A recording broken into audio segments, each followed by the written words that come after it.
In this video, I'm going to tell you why you should be a sports design intern in 2022, and I'll share a few tips on how to land that first design internship. With that being said, let's go ahead and get right into it. So to start off, I just want to tell you this is based off of my experiences and conversations I've had with other people that are in the sports design field. So take everything I say with a grain of salt. None of this is a for sure one way to do it type of thing. You should reach out to like multiple designers and ask how they did it and ask advice from them as well. I'm by no means an expert on sports design, internships, whatever.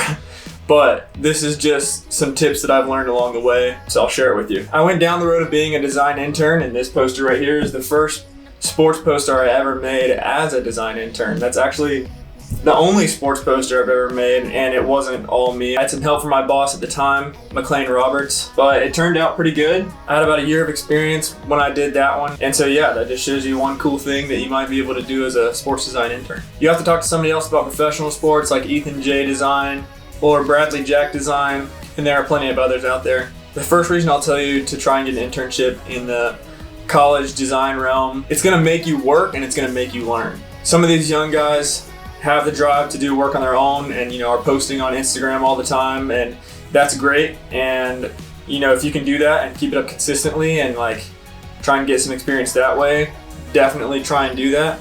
But I think for a lot of people it's easier to have kind of a schedule and someone who's counting on you to get work done so that you actually do pump out some work, you learn some things, and you're able to build up that portfolio. The reason I would advocate for getting that internship is because you basically have to build a portfolio because you'll be asked to do work, and that work is usually going to look similar because you're working under the same team, you're working under the same designers, and they'll probably have a brand and a look that you're supposed to go by. So that's going to give your portfolio a good look.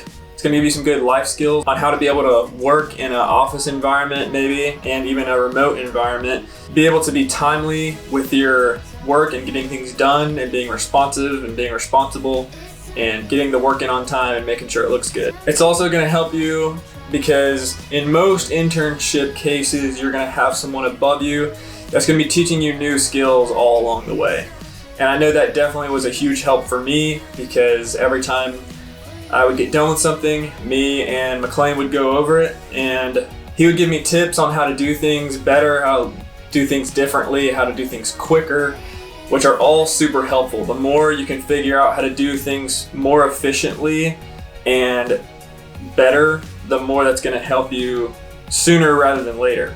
So yeah, you want to have that mentor who's going to teach you new skills, teach you the quick shortcuts on how to do certain things, teach you how to brand, and ultimately build that portfolio that you can send out to other people later. So the second thing is it's going to set you up for future career success. So like I just talked about, it's going to give you a portfolio, and even if you haven't done any work before, obviously that portfolio is going to help you a lot because you'll have work to show. If you have done work before, it's most likely not branded and most likely doesn't look super professional. I mean, even if you're a good designer, people like to see in your portfolio that you're organized and you're able to stay on brand. And so when you work for a sports team in college or even professional, you're going to have that look that you're going to have to go by. You're going to be using the same colors, the same fonts, the same textures.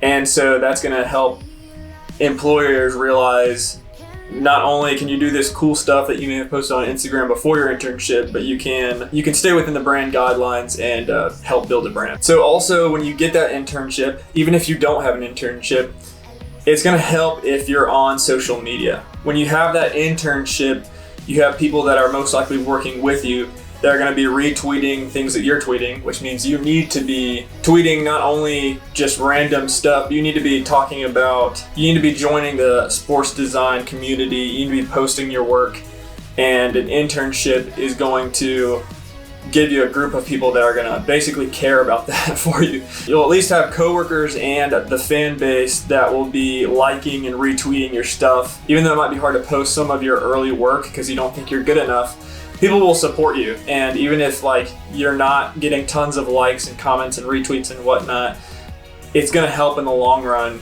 And a way to kind of boost those interactions is also be interacting with other people and try and be like genuine. You don't just want to be annoyingly commenting on people's stuff and like fire emojis everywhere and liking everyone's projects and whatnot. But you need to be like following designers that you like, that you admire, you like their work. You need to be commenting and telling them, you know, if there's like one that jumps out at you, comment and tell them that you like it. And you know, fire emojis aren't bad, but don't just post, that's fire, bro, and that's it.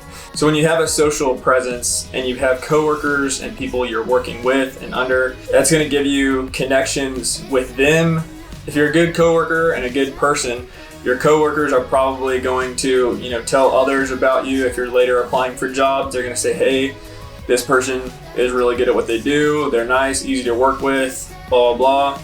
Then, you know, whoever they're talking to can be on social media and see your work if they want to, and then get to your portfolio, which you need to link in your bio. And yeah, I've had plenty of people like interact with my work and DM me about certain things from seeing my work. So social media, and especially Twitter, is a great place to build connections. While Instagram is good for like a branding look and like showing people what you can do, Twitter is gonna like let you interact with people, be real with people, show who you really are. You'll see other people posting their work. You have plenty of opportunities to post your work on threads where people will see it, and you're just gonna make connections that way. It's also going to obviously build your resume, which you'll need early in your design career. Not so sure how much you'll need it later on, but it'll be good to show that you've worked for a team and can maintain a job. Obviously, one more cool thing about it is you get to travel for free and you get a lot of free gear. And, you know, those two things should definitely not be while you're doing it, but those are definitely cool additions to being able to design for a team. So yeah, that's just a bonus thing. If you like traveling and you like free stuff, sports design might be your thing. I would say a big tip is if you are in an internship, it's going to be what you make it. So, you know, you can be lazy about it and not do work, or not try and take on many projects, or you can, you know, go to the other side and overwork and not do good in school. And you kind of don't want to be in either of those spots. You want to have a sweet spot of being able to be reliable to whoever you're working for, pumping out work fairly consistently and being helpful to them. And after a while, you will build skills, you'll build a portfolio, and you'll have those connections with your coworkers, the people on social media, and so forth. So 3 tips on how to land that first internship. So the first way is to email, would probably be best, but also you can DM people on Twitter and Instagram. They may respond. It's less professional. It's kind of a more chill thing, but sometimes I think that's more where the design and like sports realm is going. A lot of people, you know, will send DMs instead of emails now to like make connections and reach out to people like that. But you want to reach out to local college teams or local high school teams. If you're in high school, maybe start out with, you know, your high school football coach, high school basketball coach, whoever, and ask them if you can start doing graphics for them, or even photography and graphics for them. For college, I would say most teams are not going to let you intern with them. This is not the case every time, but most teams are not going to let you intern with them unless you live in the area or you go to school there. So I would say most of the time you need to be local to the team, whether it be college or high school, that you want to intern for or want a part-time job for. If you made it this far in the video and you're looking for that first internship in college, I have some connections. You can reach out to me and I might be able to help you. DM me on Instagram, Twitter, and I'll see what I can do. I obviously don't know everybody, but if there is someone that I know that works in your area, maybe I can try and hook something up. So you don't need too much experience to send that first DM or email, especially if you're local or you go to a certain school.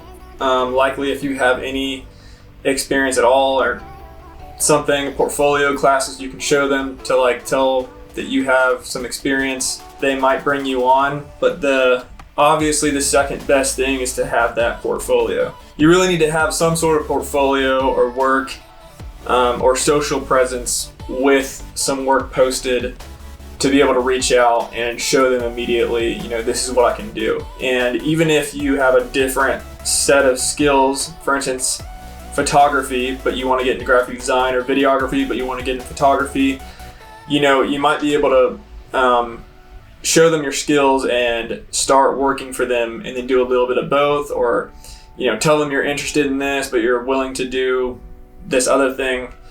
And yeah, a lot of times if schools are in need of any of that, they'll give you a shot and they'll let you kind of learn and grow and gain new experiences. I've already talked about this multiple times, but the last tip for getting an internship, and this is super specific, is you really need to have a Twitter account. Twitter is where a lot of connections are made. People post their work. People interact with other people's work. Different pages will post things that let designers post their portfolios or their latest, greatest work, and then other people will interact with them. And that's going to help you build a following. That's going to help you build connections. And all that's going to help you in the long run. So you need to be posting your work regularly. You know, amongst other things, it doesn't always have to be posting your work. You can say other things. You can comment about what's happening with the football game that's on currently, or baseball game, or whatever. You need to be following and interacting with designers that you like and that you look up to, as well as teams that you enjoy watching and teams that you just like how their brand looks because of their designers. Here are a few pages I definitely recommend you follow because they're huge in the not only college design community, but just design in general. The first one is Skull Sparks. They're probably the biggest, most important one, especially if you're in college or if you're working in college creative. They share inspiration. They're followed by just about everyone in the college creative community on social, and they're a great place to look for internships, jobs, etc. Juke is another page you need to follow. They kind of do the same stuff. They always post work or ask people to post their latest and greatest work, which is a great way to build connections, as I said before. Sleeper Creative is the last one, and that one is a sort of newer one that I've seen. I don't know how long it's been around, but it's definitely, I'm pretty sure it's smaller than the other two. Sleeper Creative is more geared to younger or newer designers that don't have a big following. And so if you follow them, you know, you might shoot them a DM, or, you know, if you're posting your work, you might tag them or something, and maybe they'll give you a shout out. And, you know, sometimes they'll tell people, they'll just post something and say, hey, follow this new designer that doesn't have many followers. They have great work and blah, blah, blah. So yeah, don't be afraid to post. You need a Twitter, you need a portfolio, you need to start building connections. You need to find a way to do work. If you're not already designing now and posting it on Instagram and Twitter, I would advise that you start doing that even before you get an internship. But if you have an internship, I would definitely advise starting to post some work and maybe talk to, you know, whoever your supervisor is about that, and, like, you know, how they do it and what they do to build those connections, and maybe they'll give you a shout out as well. So if you're into sports design, you've learned anything from this video, make sure you subscribe and like the video, and click on one of these bad boys to see some design breakdowns.